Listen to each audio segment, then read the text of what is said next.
কে বলছেন?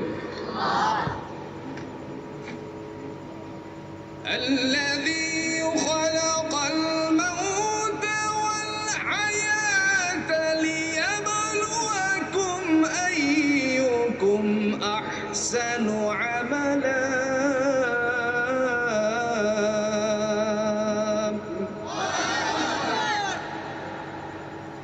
কোরআনুল হাকিম দ্বারা আল্লাহ বলেন, বান্দারে তোমাদের জন্য দুটা বিষয় দিলাম, একটা হলো হায়াত আর একটা হলো মউত।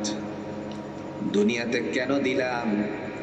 কে কি করেছিলে, কে কি করেছিলে, আমি আল্লাহর কাছে পরীক্ষা নেওয়ার জন্য দুনিয়ার তোমার জমিনের মধ্যে পাঠিয়েছিলাম।